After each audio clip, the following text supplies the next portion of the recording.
Nagsisimula ng dumagsa ang mga rallyista patungong Quirino Grandstand ngayong umaga, ilang oras bago ang opisyal na pagsisimula ng malawakang Iglesia ni Cristo Peace Rally na magtatagal ng 3 araw.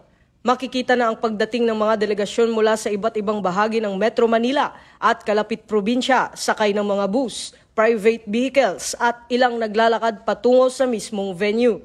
Dahil dito nagsisimula na rin ang pagbigat ng daloy ng trapiko sa mga kalsadang papunta sa Luneta area.